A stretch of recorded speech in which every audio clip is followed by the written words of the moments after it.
근데 진짜 주변에 보면요, 이렇게 처방을 받아가지고 하다가 부작용이 생겨서 이게 아깝잖아. 아까우니까 주변 살 빼고 싶은 사람한테 또 주는 거예요. 위험해요. 그러니까는 이제 나랑 안 맞는 것 같아 하면 나도 한번 해볼래 이렇게 해가지고 쓰는 친구들도 절대 안 있고 돼요. 그래요. 우리가 일반적으로 약의 부작용이라고 얘기하는 거는 원치 않는 효과가 부작용이거든요. 네. 그럼 원하는 효과는 뭐예요? 체중계 눈금이 줄어드는 거예요. 이 효과는 확실해요. 그런데 원치 않는 효과도 상대적으로 많아요.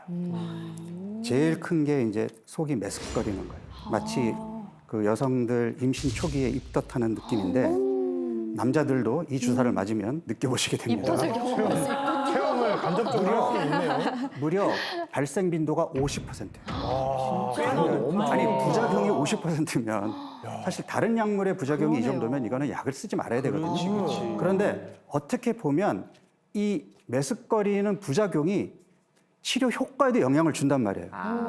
메스꺼리니까 음식을 못 먹지. 덜 먹게 되겠죠. 네. 그다음에 이 약의 또 다른 부작용 중에 위장관 운동을 저해시켜요. 그래서 음식물이 위장에 들어있는 음식물이 소장으로 내려가는 속도를 늦춰주거든요. 그럼 어떻게 되죠? 그득하니까 소화가 늦게 되니까. 네, 음식 생각이 안 나요. 늘 그득해. 소화가 잘 안 되는 단백질이나 지방 그 함량이 많은 음식들을 못 먹어요. 먹으면 늘 그득하고 불편하니까. 그러니까 소화가 빠르게 되는 음식들만 골라서 먹을 수밖에 없거든요. 더 큰 문제는 뭐냐면 네. 우리 몸에서 꼭 필요로 하는 그러니까 필수 영양소라는 게 있어요. 네, 그렇죠. 필수라는 말이 붙어 있는 이유는 우리 몸에서 못 만들어내기 때문에 음식으로 얻어야 되는 거예요. 대표적인 게 단백질. 그렇지. 그 다음에 이제 미량 영양소들, 비타민, 미네랄 또는 필수 지방산 이런 것들이거든요. 그러니까 아예 음식 생각이 안 나니 어떤 문제가 생길까요? 영양 불균형. 네, 영양 불균형으로 인한 여러 가지 그 합병증들도 생기겠지만 제일 큰 거는 근육이 빠집니다. 근육이 빠집니다.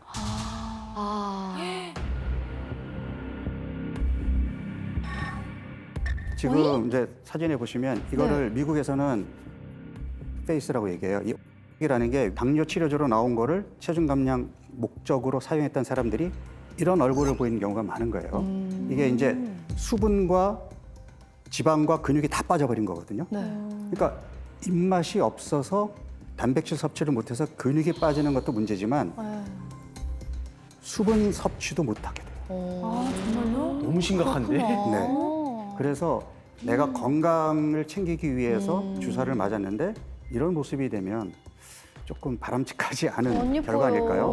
그러니까요. 진짜 아파 보여요. 그러니까. 네, 실제 그 미국인 사용자 약 17만 명을 조사한 연구에 따르면은 비만 주사, 이 위고비 사용자의 30%가 1개월 안에, 60%는 3개월 안에, 또 80%는 6개월 안에 이 약 사용을 중지한다고 합니다. 왜 그럴까요?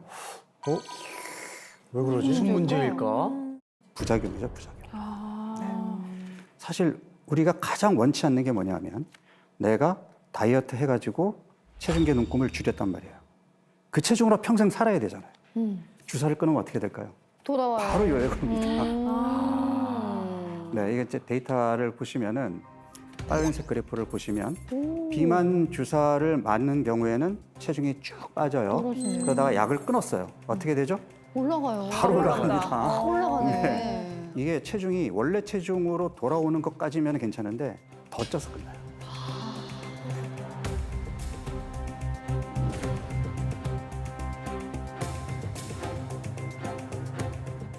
그러면은 가장 쉬운 방법이라고 생각했던 비만 주사가 안 된다면 어떻게 살을 빼면 좋아요? 사실은 우리는 정답을 알고 있어요. 알고 있지만 애써 외면하죠. 왜? 힘드니까. 그러니까. 왜 살이 찌죠? 많이 먹어서요. 많이 먹고 또 운동도 많이 안 하니까. 그렇지, 그렇지. 제가 40년 전에 대중들한테 강의할 때도 똑같이 나왔던 답이었거든요.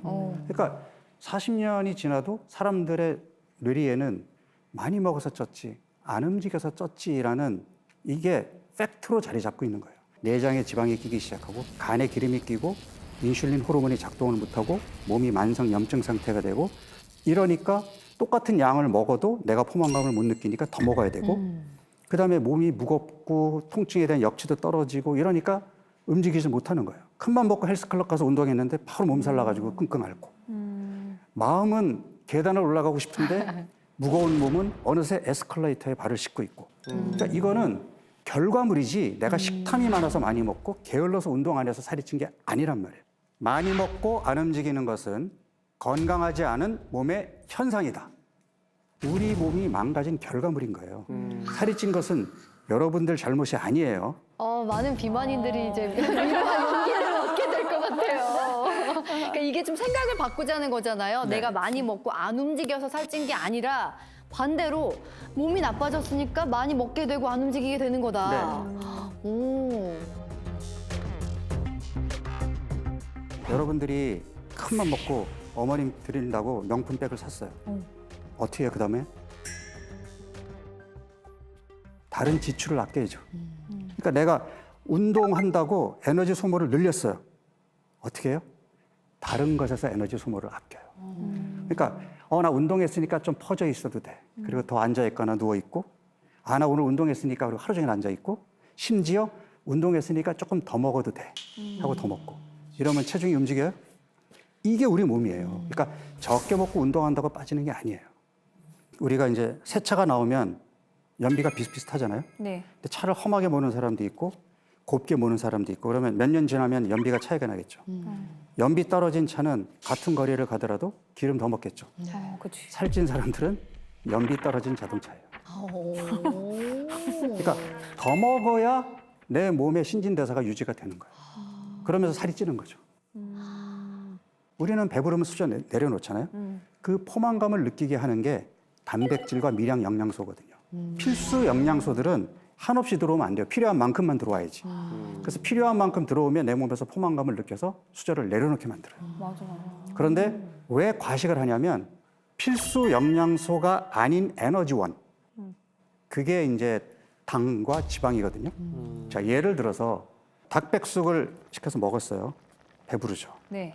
이제 단백질과 미량 영양소들이 포만감을 준 거예요. 양념치킨을 시켰어요. 한 조각 먹고 배불러요? 그러니까 배가 부르려면 이 닭백숙을 먹은 만큼의 단백질이 들어와야 돼요. 그만큼의 단백질이 들어오기 위해서 양념치킨에는 당과 지방이 같이 들어오잖아요. 그렇죠. 그런데 에너지원이 들어오는 거는 우리 몸에서 앞으로 에너지원이 안 들어올 수도 있기 때문에 조금 더 들어와도 괜찮아. 심지어 당하고 지방이 동시에 높아 있는 음식이 들어오면 뇌에서 도파민을 분비하면서 잘했어 하고 칭찬해줘. 이게 과식의 원인이에요. 와.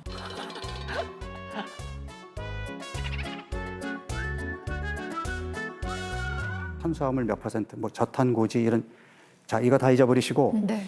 이제 영양소는 우리 몸에서 만들지 못하기 때문에 반드시 음식으로 먹어야 되는 필수 영양소와 에너지원으로 나누자는 거죠. 필수 영양소는 우리 몸이 알아서 조절해요. 적당히 들어오면 포만감 느껴서 수저 내려놓게 만들어요. 비타민, 미네랄이 풍부한 게 식이섬유가 풍부한 것들이에요.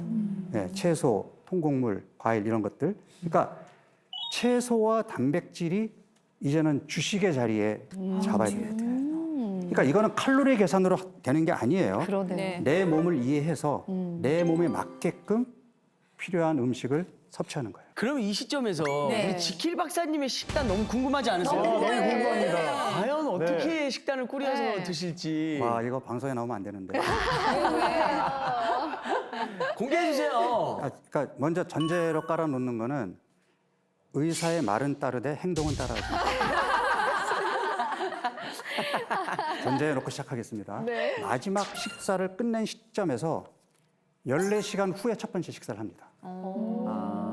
그러니까 매일매일 짧은 간헐적 단식을 하는 거죠. 네, 비워야 되니까. 그러면 저녁 식사 술자리가 9시에 끝났어요. 다음 날 몇 시에 식사해야 돼요? 9시. 11시. 11시. 11시야? 14시간. 그래서 저는 첫 번째 식사가 남들 점심 식사하는 시간이 저한테는 첫 번째 식사 시간이에요. 그래서 첫 번째 식사 시간에서는 가급적이면은 단백질 위주, 앞서 얘기한 채소와 단백질 위주의 식단으로 먹어요. 그리고 만약에 식사 후에 운동을 가는 거면 이제 밥을 곁들여요. 그리고 저는 남들이 식사하지 않는 3시 정도에 한 끼를 또 먹어요. 점심인 거죠, 그게. 그게 점심인 거죠. 뭐 드세요 그때는?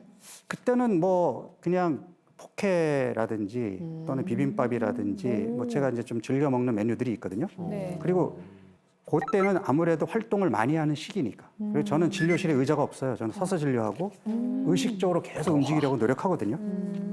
그리고 저녁 식사에서는 밥을 안 먹습니다. 왜?